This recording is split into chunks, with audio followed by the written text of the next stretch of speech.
За круглым столом участники встречи обсудили аспекты подготовки ингушской молодежи для работы в федеральных министерствах и ведомствах, положительные и отрицательные стороны современного обучения в школах и вузах, а также вопросы религии и истории. Глава Ингушетии подчеркнул, что слухи, которые ходят среди молодежи о том, что в республике, чтобы устроиться на работу, необходимо дать взятку, нигде не подтверждены. Никаких фактов по этому поводу выявлено не было. Назови мне хоть одну фамилию, просто одну фамилию. Вот я сюда, прямо сейчас, я тебе даю слово даже совершенно того, что у тебя нет даже элементарного понимания своих обязанностей вообще по профилю образования. К чему учился, я не знаю, комиссия не закладывает. Назови мне хоть кто тебе сказал дать взятку. А только молодежь, 80% это просто наглая ложь, вранье, вымотаешь. Вот постоянно надеюсь, слухи, сплетни, вымотаешь.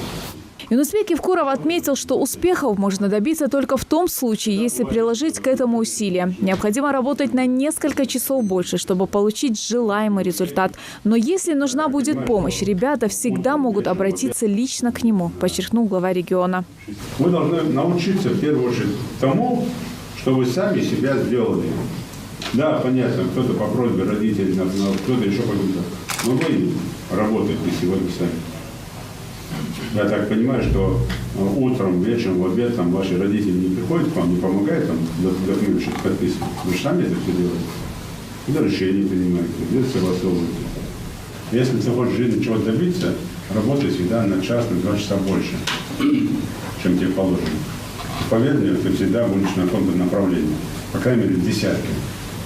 Кроме того, на встрече было предложено создать группу в социальных сетях, в рамках которой представители ингушской общины, работающие в различных министерствах и ведомствах, могли бы обмениваться советами, опытом и контактами для поддержки ингушской молодежи.